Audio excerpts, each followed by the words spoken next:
All right. Welcome to episode 4 of the Killah Cortez Show. The following is an interview with Alejandro Montoya Marin. Alejandro was born in Laredo, Texas, and raised in Mexico. He was hand-selected by Robert Rodriguez to be part of his documentary show, Rebel Without a Crew, the series, where with a budget of only $7,000 and 14 days of shooting time, he was able to adapt his award-winning short film, Monday, into a feature film with the same name. The movie premiered at a special screening at the 2018 South by Southwest. His follow-up film, Millennium Bugs, has secured distribution with Indican Pictures and is set to premiere in February 2023. It was named one of the top movies to see during its festival run by Roger Ebert's Scout Tafoya. Alejandro is currently touring his thriller comedy, The Wrong Guy, which you can check out at the Soho International Film Festival, October 8th. I met Alejandro while working on a session. We hit it off, and he recently directed a video for a song that I produced by friend of the pod, Stephanie Hatz-Nicholas. And we'll talk about that. Some Killah Cortez news. I should have some new merch dropping in the next week or so keep an eye out for that. And I should have some new music dropping in the next few weeks, so hint, hint, keep an eye out for that. So now, sit back, relax, and enjoy this interview with Alejandro Montoya Marin. So I'm going to come in as devil's advocate here. What do you have against the Green Lantern and his obsessions with tamales? Not his. The people that drew it, definitely. Everyone loves tamales, even Green Lantern. And I like the fact that he can imagine whatever he wants, and he goes, give me a second. Pinche bolsa de tamales. So yeah, I saw another interview that you were talking about DC and Hispanic Heritage Month. Why don't you talk to people about that a little bit? That was a pleasant surprise in September, which is Hispanic Heritage Month. DC Comics did like a revamp of famous characters in situations that resemble or honoring Hispanic Heritage Month, and some of the drawings, like 75% of them were racist as fuck. Like Green Lantern with his plastic bag of tamales after they had drawn him like, I don't know who, Miguel Hidalgo, someone like very epic against the Spanish, like with the flag, like, very cool stuff. And then they drew one of Hawk Girl, because she's got wings. She'll be really cool and quick to pick up dirty dishes. Yeah. Like a fucking bus girl. Like, I'm like, damn. Ya nada más faltaba. Just think, dude, somebody in a board meeting was like, oh, and I saw that like they actually had some really kind of traditional graphics of it, and they looked tight. Amazing. But then you could tell they went to a board meeting and somebody was like, nah, let's give them Taco Bell. Yeah. So you're a huge DC fan. Who's your favorite DC character? Batman. Batman? I'm so cliche. Yeah. And then Superman. Which Batman's your favorite Batman? Oh, man. There have been many talks, many conversations about this. I want to say, I guess, Michael Keaton. Okay. Just because seeing Batman, the kids won't understand, like everyone knows, like, oh, Batman in the movies, of course. But no one has really seen Batman in the flesh. I mean, yeah, Adam West, but he was campy as heck. Still loved it. So Michael Keaton, but then I was a really, really big fan of the animated series. Yeah, like, I love the animated. Dude, I love the animated series, and I also loved Batman Beyond. Yeah, dude, that was great. I wanted that to go further. They've talked about it. Like even Kevin Smith was like even to see a movie on that would have been sick. Oh, a whole movie in the world in like Blade Runner / Gotham City. Mm-hmm. Oh yeah, even if I didn't like it, I'd watch it twice. Yeah, just because your background's got to be great, the artwork, everything. Yeah, totally, man. But I really did enjoy the Robert Pattinson movie a lot. Dude, I loved that. I didn't know what to expect because from my perspective, the previews and the trailers, it was cool, but it was like, I don't know if this is gonna be good. Couldn't tell. And then I saw it. What do they call that new format where it's like the screen, but then it's not a screen on the side, but they still just project it on the side? You know what I'm talking about? Have you seen that? Yeah, like the 3 thing? Yeah. I don't know, but I know exactly what you're talking about. I saw it in that, and it was pretty rad. I mean, I wasn't expecting the whole like 90s sad boy Batman thing. It was cool. Like we were talking about when we went to go get coffee. I'm tired of comic book movies, and this is a comic book nerd. Yeah. I went and got in line to buy The Dark Knight Returns and Superman Dies and Flashpoints and Avengers. What was the Civil War? Oh yeah. I actually just watched that. God, it's a really good movie. So good. It really is. But I feel like they should have stopped it in game because it was so climactic. Or at least take a little break. Like I think 2-year break. You know 100%. what it is? You know what it is right now is it feels like we got to the climax and now we're ramping back up again, but it doesn't feel right. They gotta find the soul of their story because right now it's really hard to feel it. Yeah. No, I completely agree. It's hard to care for about any of these characters. Like Spider-Man dies, and the one before Endgame, my favorite one. What's it called? I think that would have been Infinity War. That's right? my favorite. Yeah. Everyone was like Endgame, like nah, fuck that. Infinity Wars because the bad guy lost, people died, there were consequences, there were stakes, and I hated that. Spider-Man, and I'm throwing the air quotes, dies, and then the next movie, the first trailer is the fucking Spider-Man movie. I'm like, well, guess what? Yeah, we know he lives. And well, not only that, but like marketing people, hey, Marvel, hit me up. How the hell do you market? They started introducing all these new characters, Black Panther, Wanda, and all that shit. Yeah. And then they go to that point, and only the new characters die. So I'm like, guess what, y'all? They're coming because they haven't established their franchises. Yeah. Why didn't you take away some of the old people or older people that were there, so they're like Captain America. Why didn't Captain America disappear? So you go, oh my god, that's the last. Is that the last interpretation of him? Yeah. That was the beauty of. I mean, I wasn't. Marketing. I was still a kid when it came out, but I am watching it in retrospect. Yeah. That was the beauty of like Han Solo dying or like getting frozen. Right, you're like, dude, is Han Solo dead? Right. And you don't know. You don't know. And who knows? And there's no trades. And there's not some kid who wants to sound smart and make the ending of this movie explained. Yeah. It's like, we don't need that shit. Yep. Okay. Hot topic question. Oh my Hot god. button question. I do buy at Hot Topic clothes. DC versus Marvel. DC. DC wins? For me. But I mean, obviously, if you... Who were the final two in the pit? It's like a full-on... Batman and epic. Daredevil. Batman and Daredevil. They're the final. Batman wins. Damn. He's always prepared. He's just standing there, right? And then Daredevil's like, I'm going to fucking kick the shit out of you because it's dark. And he goes, oh, yeah? And then he throws a sound, like a little sound pellet, and it fucks up his senses, and Batman just done. Annihilates. And then he's just alone, and he's like, this is how I wanted it to be. Yeah, and then he plays Nirvana. So you're from Laredo, Texas, moved to Monterrey, Mexico. You owned a video store and then took the leap to study film in Vancouver, where you've now found your way to LA to make films. Tell me about that journey. What have been some of your favorite moments? And tell me about some of the moments where you were like maybe ready to pack it in and stop. Every stage, dude. I think about quitting every 2 months.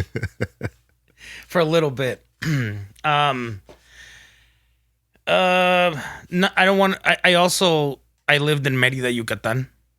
Just in case someone hears it and he goes, oh, he's fucking ignoring us now. I'm like, no, y'all.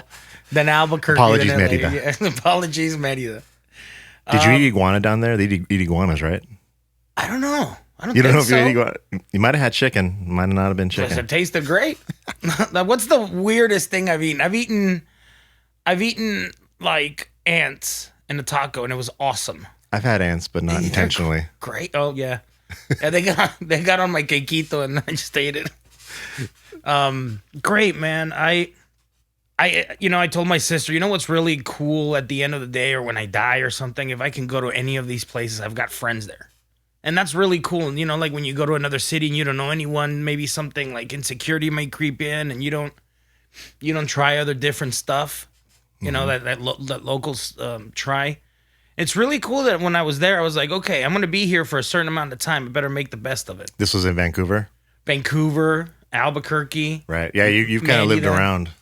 Yeah, man. It was kind of like, I wish I would have moved to Vancouver sooner, but I mean, the wish doesn't exist, right? It's like you did it when you did it. And it's cool because I got to experience Mexico the right way, and it has a lot of my writing in it. Yeah. Like 50% of the tone and the comedy and the energy comes from the energy that Mexico has, or the we did stuff there. Was it in Mexico that you you decided you wanted to be a filmmaker, or did that come later? I think it was in Laredo, Texas. When it's gonna sound super cliche, but when I saw, it was like a whole summer when I saw Clerks, Pulp Fiction, or Reservoir, and then I saw, Jesus, what is the Mariachi? I saw all that shit in pay-per-view, and I was like, my God, I love this. And then I realized that either George Lucas or Steven Spielberg went to study film, and I said, you can do that at school? Right. Because I hate school. I hated school. Right. But now you liked it because you're like, well, how do I do that? I could I could learn about what I love. So, yeah, I was all about it. Wow. Which school in Vancouver? Vancouver Film School. Awesome, man. How was that experience? I loved it. It's always like a dilemma, or not a dilemma, but like a topic between filmmakers. Like, was film school worth it for the big old debt? And I'm like, yeah. Man. How long is film school? It was a year. It's intense, but you got to do another year. Yeah. To what's it called? To, like, I don't know, like straighten the basis or the roots of what you want to. I did recording school, and it was like 6 months, but it was funny because like 3 months in, I ended up getting an internship at a studio. Perfect. And what I learned in my first day at that studio, I learned more than this whole entire 6 months. Oh yeah. In school. That's cool, man. Yeah, you learn. Experience shows you a lot, but you need to have that basis, or else anybody else that does it. Because there's, my dad always said is like, hey, man, there's more people with more connection and more money than us. Yeah, and you gotta want it more. Yeah. So it's it was. I liked it. I liked it a lot. I think it was worth it. I learned every position. It wasn't like I'm only gonna direct. The school was designed for you to earn the directing. So I personally, it wasn't always like this, but I personally had to do grip, AC, catering. What's AC? Assistant camera. Okay. Cam op, AD, and then I directed, and then I produced. Wow. Yeah, I mean, that's the same as a studio. You come up, you start as an intern, you move to a runner, then an assistant, then an engineer. And then a lot of those engineers turn into producers. But now, it's different now. Like now, most people just kind of decide they want to do music, and then they watch a couple YouTube videos and they're a producer. Yeah, no. So it's different, right? Like working in a studio versus like working at home. With your clients. It's a different experience. Very different. Very different. I mean, I'm not saying don't do it, but there's a difference between making movies with your pals and making movies with professionals, and egos are involved in money. Is there a same dichotomy in filmmaking too? Like where you have the ones who went to school and the ones who like just did it on YouTube? They figured out how to do stuff. I mean, that's great, power to them, but it's what I'm saying. It's not just because you can do a scene. There's so much more that you learn by experience. Because, like, I was talking to an actress who was just starting, and I won't get into the detail, but she got a little upset that we kind of brushed off her suggestion, and I had to pull her aside and be like, we appreciate you suggesting us. Just because we're not going with your answer, it doesn't mean it's wrong. It's right or wrong. We can't have a producer do this, this, and this because they finance this, this, and this. And there's more into it where she goes, oh, I never thought. Exactly. Right. So, of course, we could come up with a solution, but the instant solution will have ramifications that will keep dragging. And I told him, we still have a day of production. I don't want to have the producer yapping in my ear while I'm trying to figure shit out. Right. So you're a big Kevin Smith fan. Yeah. What is it about his filmmaking and storytelling that has been an inspiration for you? How down to earth, the beginnings, especially like Clerks, Chasing Amy. I'm a fucking kid from Laredo. That was in Merida, Yucatan. And I got to say, I'm pretty positive that if people in Yucatan know who Kevin Smith is, it's because of me. Because I showed a lot of people. It was Clerks, Mallrats, and Chasing Amy. Yeah. I would show it to a bunch of people. And they were all... We would even say, hey, when it was cold, it's like, hey, we should go all Jersey look. And it was the shirt, the T-shirt, the shirt, and the jacket all unbuttoned. Dude, what year did Clerks come out? 94, 93? 94. Yeah, dude. See, I was definitely still late to that game because I remember, I think I must have heard about it in like 2002. But I had the same exact experience. Like I remember my buddy's like, dude, we got to watch this movie. And then we watched Clerks. And then like shortly after just watched all the movies in the universe, right? Yeah. Yeah, I feel like anybody who grew up in the 90s had that Kevin Smith phase. Oh, people don't. Yeah, it's such a weird thing because I haven't really been a fan of his newer stuff, but I admire him as a person now. He seems really happy. He seems like people can call him whatever you want. He's doing the same shit. But he genuinely looks like a happy person. Yeah. He's stoned. He loves his wife. He loves his daughter. He has a business. He actually goes and does these podcasts, and you can tell he's enjoying himself. So He has his own podcast too? oh, but he was one of the pioneers. Oh, wow. He started this his podcast like 15 years ago. Damn. So no, he's Have you ever met him? no, never. Soon. I hope. TBD. Yeah, right. Well, you know what's funny? We're going to his first annual film festival. He started one, Oh, wow. and we got in with the wrong guy. Heck yeah, man. So I hope I get to meet him. And The Wrong Guy is your latest short, right? It's the one we're touring right now, which we should be premiering very soon on YouTube or on a platform. Something. Sick. Tell me more about that. What's that movie or short about, and how did it come about? Ooh, man. The Wrong Guy is a dark comedy about a guy who thinks he's a vigilante, but he's like a suburban vigilante. He's an idiot. He puts like dog poop in like bags outside of the house and burns it. So like, got you, motherfucker. Like stuff like that. He doesn't do that, but he takes revenge on people who cut him off at the grocery store. Takes the last orange juice or whatever, until he does something really messed up to someone who's like an ex FBI agent who's like, oh, you fucked the wrong person, dude. So now he comes back. You TP'd the wrong motherfucker. The wrong guy. Damn. Okay. Love it. I saw that you won a contest to work with Robert Rodriguez, and out of 2,000 applicants, you were chosen to complete a short, which became titled Monday. What was that experience like? It was a feature film. Feature film? Holy shit. Yeah. You see all this white hair I have? It was from that fucking show. At that period. Oh, yeah. It was so stressful, man. Yeah? Oh, yeah. It kind of like opened the doors to like constant anxiety and shit. Because it was not only, I mean, it's like a trifecta of pressure because you want to impress one of your idols. You have cameras on you, so you don't want to look like a goddamn idiot. Yeah. And then you're like, to me, I'm like, it's all right. You're always barking that you can do it. Show it. Like, wow. So it's a lot of pressure, but would I do it again? No. No? In retrospect? No, man. It's like I can't do it now. Well, now. But no way. I will fucking have a heart attack. Would still do it again. Maybe. I don't regret doing it though. Exactly. That's what I'm saying. Yeah. It's all part of the experience. Just I'm like, well, yeah. Right now, I start getting pickup stuff, and I'm like, oh, my back. Yeah. Were you in Vancouver when that happened? No, I was in New Mexico. So. How was it? I don't know. Someone must have sent me the link. I don't remember how it was. Someone sent me the link. Oh, I had sent projects to them. Then someone sent me the link. I submitted, and I swear to God, it was like it's like when I do auditions or something. And now, I learned from that show. I just said, "Here you go."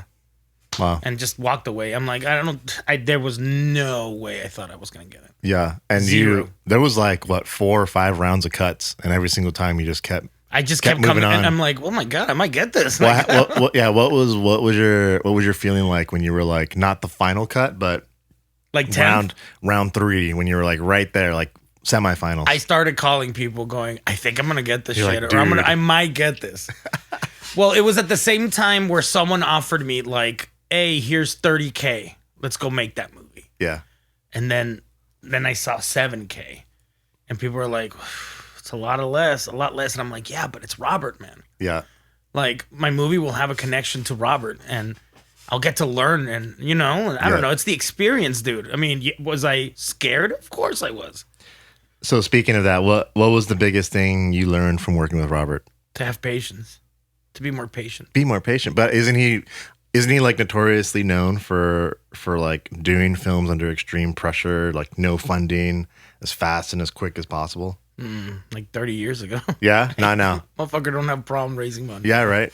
Oh, Okay.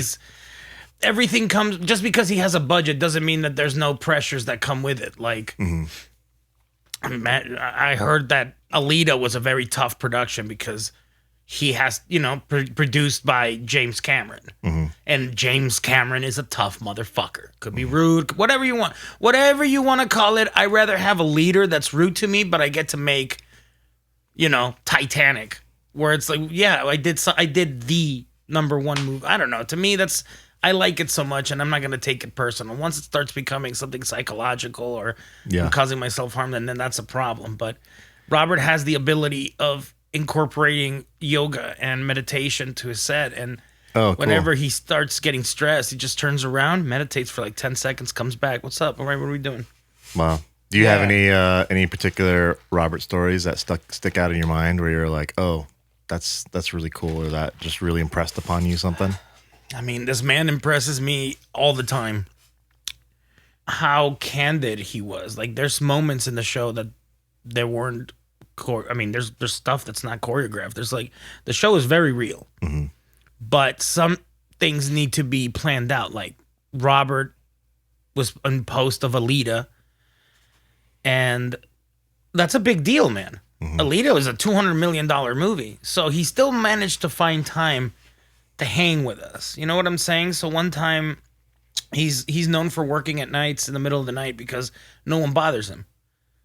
And we were working because my movie takes place at night during the whole day of Monday. And he came out at fucking 3 a.m. just to hang out and just, hey, so what are you guys doing? He saw lights and he came walking up to us like a moth. He's like, hey guys. So he's a nerd, man. Anytime the cameras get turned off, and obviously I'm nervous because, here sits a legend. Yeah. So I try to make conversation, and he just redirects his brain to be a nerd, a film nerd. He starts talking about Predator. He'll start talking about The Thing, and very chill. That's cool. Did he give you any personal tidbits that you remember? He gave me one, but I don't know if he would want me to. He just managed to. He talked to me about a very anxious time of pre-production and how what he had to do and how he had to change his life too. Because it's going to get worse. Yeah. There's going to be more pressures and there's more money at stake and stuff. So, he gave me a very nice 6-page email or like of examples of how it helped him. Yeah, it was really nice, man. That makes sense. I think as things ratchet up and we get longer in our careers, of course the stakes get higher, the budgets get higher, and managing the anxiety that comes with that, not only your internal but also what the external pressures. Yeah, it's key. I saw I think it was an interview with Rick Rubin talking about how he, like, for the first time had major anxiety, and it took him a couple years. I think he said he ended up using hypnotherapy to get it treated. Jeez. But yeah, I mean, it's a thing. It's a thing, especially for anyone that's like trying to be high performing.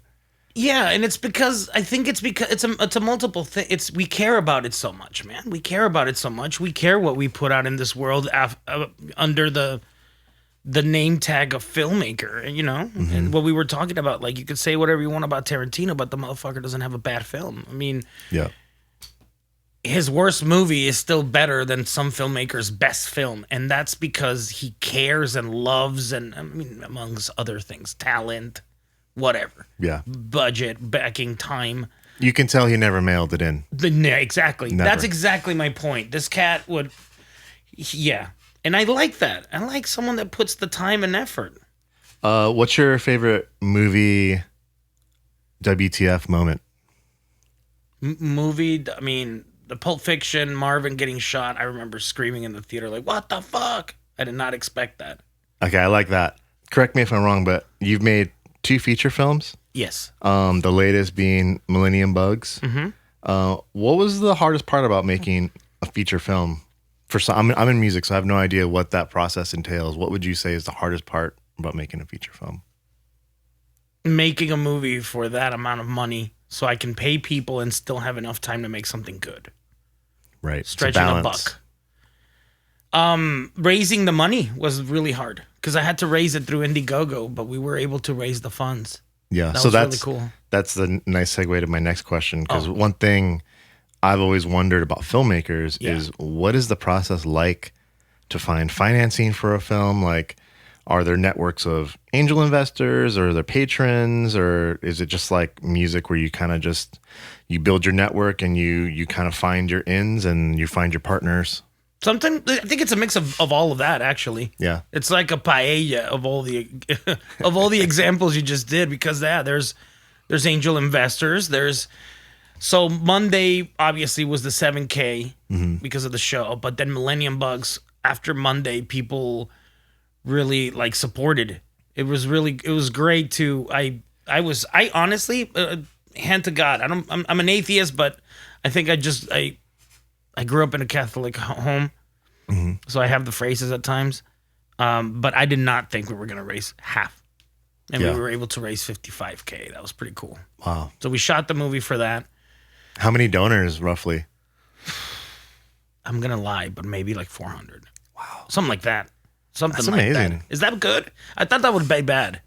I mean, I don't know. I mean, I think any money raised for art is beautiful, man, because it's like, at least people believe in it. It's worthwhile, because that's the thing with art, right? It's not tangible yet, and you're kind of just banking on someone's idea, on the dream. Yeah.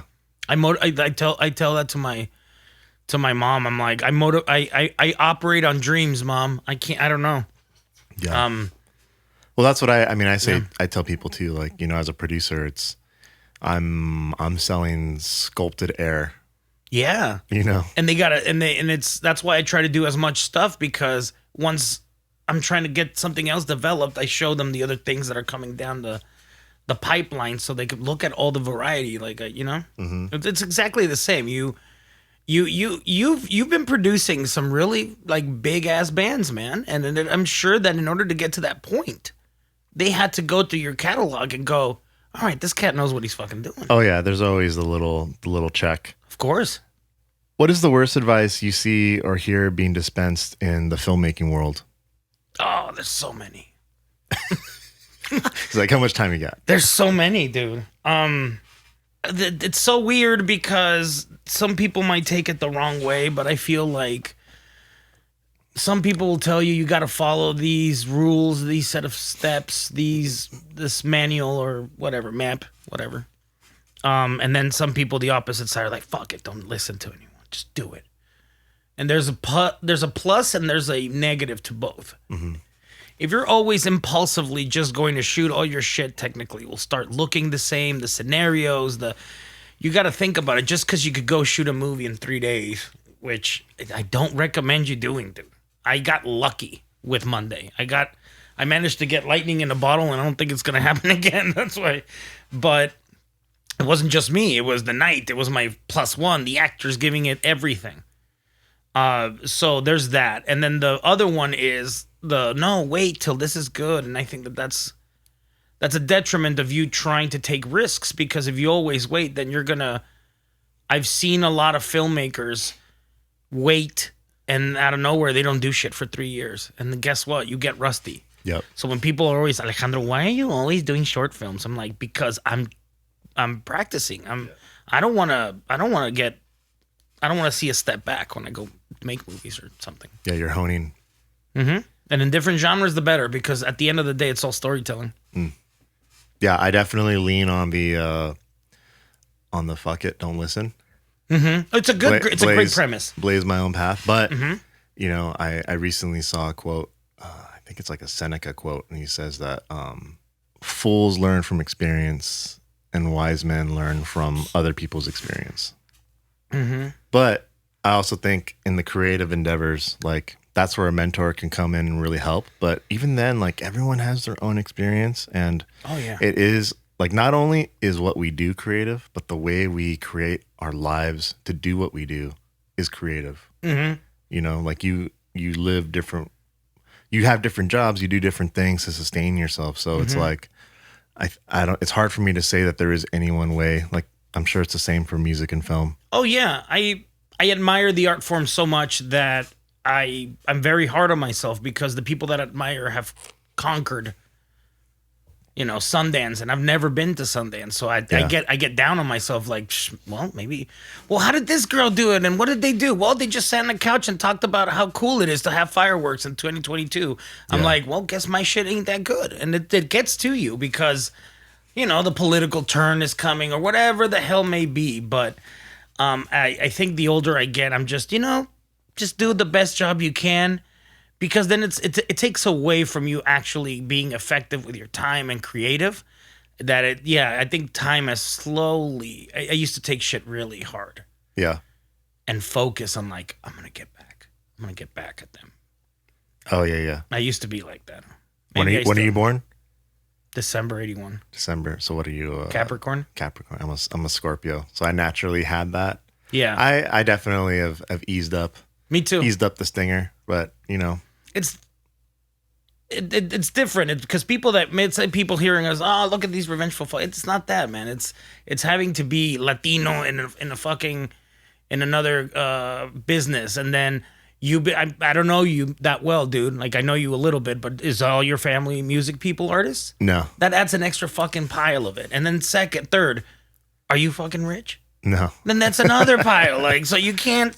So when people do shit and you're like, they mean you or they talk down to you or you can't do this and they make it harder. Like, yeah, you get a little chip on your shoulder to go, I'm gonna prove you wrong. Yeah, I've always had that. Yeah, I nothing wrong with that.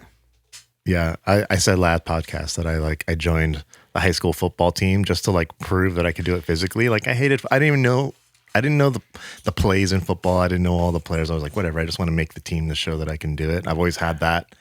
It's an inner competitiveness. I don't really find myself competitive with other people, but internally, if there's something I want to do, like I just pump myself up for it. Yeah, if there's something that you're passionate about, yeah, I'm the same way. I used to, when I went to school in Mexico, I would fail every subject. Because I didn't give a shit. Right. When you cared, though, that's when you did well. Well, check this out. There was the smart kid of the class that is named Hector Garza. Mm-hmm. If this motherfucker hears it, we don't hate each other, but we hated each other that moment. He was we were in class and I failed again and he laughed, and I was like, who cares? He goes, you failed English, homie. You were born in Texas. I'm like, yeah. But the thing is, I'm smarter than you. He goes, how is that? And I go, well, you guys study for fucking 12 months, right? And then you have 1 month full of vacation. I have 12 months of vacation, and I fucking only study for 1 month. So you tell me who's smarter. And it's because if you failed a class, you would have to study what you did the whole year in one exam called an extraordinary exam. So every subject would have that. And when I went to fucking 8th grade, I failed all of them. I took 10 of those mofos. And passed all of them? Passed them all. Damn.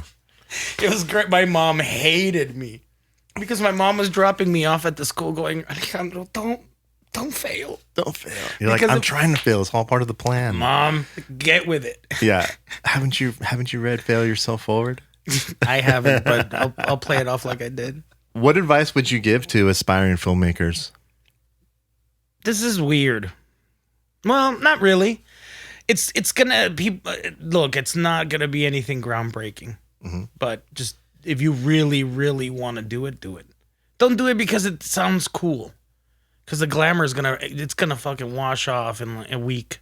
In a week. It's a lot harder than it seems, and there's a lot of competition. So you better be in it for the long haul. But if you are, well, yeah. Yeah. Do it. Why not? Yeah, I echo those sentiments. When I was in recording school, kind of like going back to what you were saying, I didn't have money, didn't really have connections, mm-hmm. but I did have time, and I was willing to put in sweat equity, So when I was going to recording school, it was like 9 to 5, go to school, 6 to midnight, go work at the studio. Oh, yeah. And then I'd sleep at the studio, rinse, repeat Monday through Friday. And then sometimes I would even do a session from like 12 to 5 in the morning. Jesus. And I did that for 4 years. I had no way in hell I could do that now. Oh, no way. No way. That was like 2 monsters every day. And that was like 15 years ago, huh? Oh, more now, Yeah, close. Close, and it's like, dude, couldn't do it now, but that ethic has stayed. And like now I'm just very choosy where I put that energy in. Yeah. But yeah, that's been my way to like level the playing field is like, I tell this to some artists that I'll produce is like, there's people willing to do this for free. They don't care. Like anything that's entertainment related, they do not care. They'll do whatever it takes. So you have to be on that level. You can't be. Very rarely will a weekend warrior come in and actually do anything. Mm-hmm. Yeah, and that's why you have time to develop your talent and your reputation. So when they come and like, hey, we could do it for free. Well, I don't do it. Well, how much do you charge? Then there comes the negotiation. You're as much as worth as your work. Mm-hmm. So you recently produced a music video for a song that I produced called Savor Me by our friend Stephanie Hatz-Nicholas. Yes. So we also did an interview with her on this podcast. First episode of the podcast. So tell me, how was that experience making the video? How was it working with Stephanie? Yeah. There was only one time when I got stressed, and it was when we were trying to put this together during before the shoot. Because I had to step back and be like, hey, she doesn't know who you are. She's seen stuff, but she hasn't. I don't think was this the biggest production she's done? I think so. Okay, so to date. Yeah, that's exactly. Definitely video production. So, it could be very intimidating when prices go up and insurances and this and parking and blah blah blah. It's a lot of shit. Yeah. So much stuff. So again, like you said, you're building air. You're kind of formatting air, so you're selling it like, check it out, we're gonna do this, and this. And my really shitty drawings, I would text her drawings of like, look, we're gonna put the camera like this, and we're gonna do this like that. And I mean, no, dude, if this whole thing was 100, I think it was a 99. Yeah. Because I mean, and even then, I'm just trying to build up the suspense, y'all. It was very comfortable, and there's as an artist, the three of us, there's nothing better when you get to do something and be completely creative, but you know what you're doing, and you know there's always like work between collaborations between everyone, and maybe what you had, somebody else had that you never saw, so now you adopted. It's at the end of the day, it's gonna say directed by Alejandro Montoya Marin. Yeah. So you can say whatever you want. I'm gonna pass it as my own. Heck yeah. What was it like working with her on set? Great. Did you see an evolution as the day went on with yeah. her? How did it go? She loosened up. Mm-hmm. Is that how you say it? Yeah. No, it was great. There was this particular vibe with all of us, kind of like a pinball machine, and the pinball was like the energy and the collaboration and how everyone was feeling when we did the tape thing. When she's playing the guitar, I felt like everyone was like, "I'm in." Yeah, everyone was so happy. Yeah, everyone. What did they do? It was like a couple of posts, and then they got, was it VHS tape? Yeah, we did like 30. We took apart 30 to 40 VHS tapes. Right, and then like put them behind to create the background set. Yeah, so it creates a vantage point of like VHS tape, and then we would put lights around it and time it so then the light would go like a caterpillar, like the Nokia game. But it would light up and it would glisten because the VHS tape naturally is shiny. Yeah. Yeah, that was dope. That was so cool. Anya, my art director, killed it. And then Grant, the DP, like, man, I love working with those guys. Yeah, we heard the makeup crew even stayed extra because they were getting really into it. They're like, oh, yeah. Check it out. Do a little extra work. That's always good. See, that means they're like, hey, we did not waste our time. But yes, it was great to work with Stephanie. Yeah. No, I don't think I said it. She's very talented. I think as an artist, she's not here, but look, between us and we're recording this, I didn't make shit on that video, but I'm going to make another door open.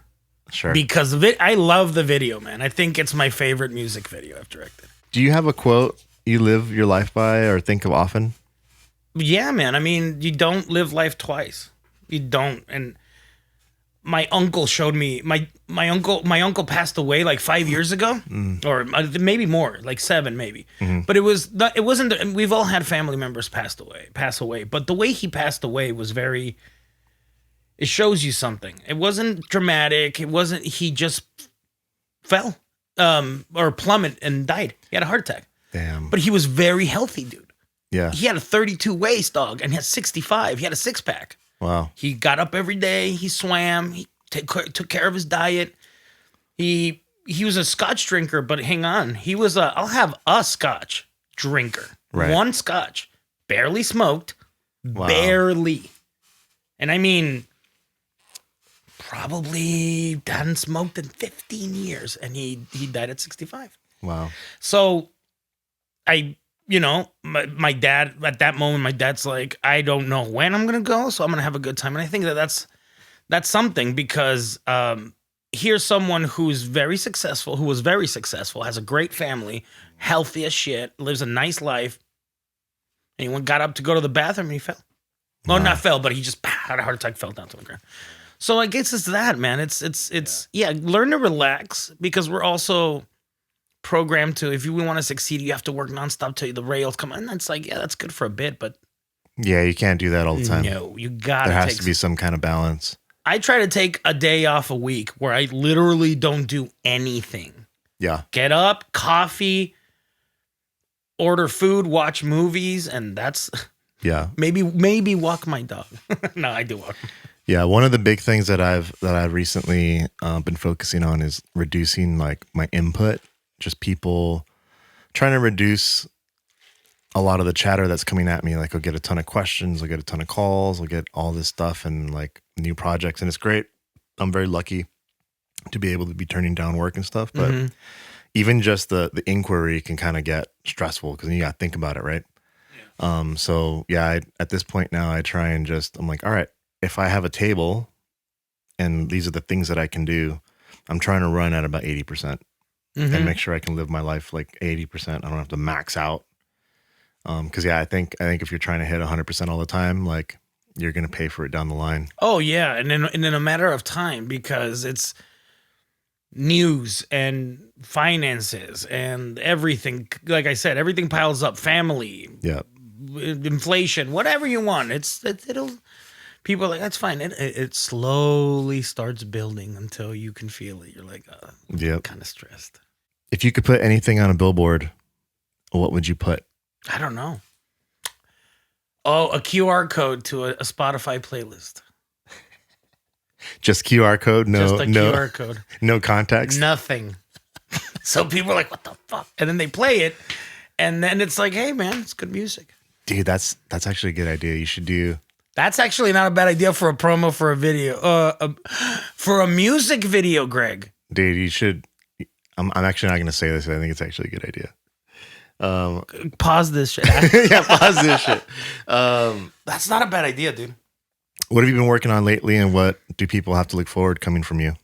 Well, if this is too much information, I would suggest people to just go to my Instagram. I update it pretty regularly, like every 2 or 3 days.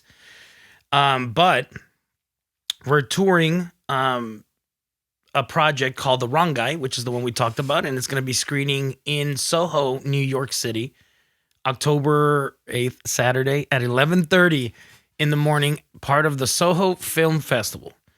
Then we still don't have the exact dates, but we're going to be screening the same movie, The Wrong Guy, in New Jersey for Kevin Smith's first annual Smart Castle Film Festival, which takes place November 30th through December 4th or 3rd. So it's just a weekend, like a Thursday to Sunday weekend. And that's that. And we're going to be releasing Millennium Bugs, which is the Y2K dramedy I did either January or December or February. We still don't know the exact dates, but we got a couple of things coming up, especially, Stephanie's video. Then I have another video from a band called Litvar, which you also did music by, produced for. And I engineered on that one. You engineered on that one? Yeah. That's how I met you. Yep, that's exactly how I met. That was fun. And yeah, man, we have a couple of projects. We're editing a sci-fi skateboard thriller, young adult movie. And we're editing a comedy with Matt Walsh from Veep and Chris Angel, Mind Freak guy. Oh, cool. He's so nice, dude. It's all just a persona. Hey guys, how's it going? Like he comes out, you see him, he's all tall, long hair, just smoke coming out and shit. And then he's just like, hey guys, what's going on? Dude, so sick. Alejandro, thank you so much for coming on the show. Hey man, why don't you tell the people where they can find you? I'm under Alejandro Montoya Marin, all one word, on Instagram. Then you space out each word or each name on YouTube. And L-E-L, Montoya Marin on TikTok. I don't really, TikTok, I just really record random shit that I see on TV that I think it's funny. Like, just, I don't know. If you're looking for a middle-aged man doing dances, go look somewhere else. This ain't the spot. This ain't the spot. Dude, no. Thank you so much for coming on. Thank you. And we'll be talking soon. Have a good one, brother. Thank you, sir. You too. Just want to say thank you so much to Alejandro for coming on the show. We had an awesome time recording this podcast. It's been a few days since we recorded, and I'm just recording the outros now. And it was cool. It's really cool to see someone come in that was so candid and not holding back. And I hope you guys felt that and enjoyed that too. If there was anything in the show that you wanted to check out further, you can go to thekillercortezshow.com, where you can find other episodes. You can find links to merch. You can find links to my music. And yeah, please drop us a like on Spotify or leave us a comment on YouTube if that's where you're listening, or give us a thumbs up. And yeah, we will see you soon. Adios.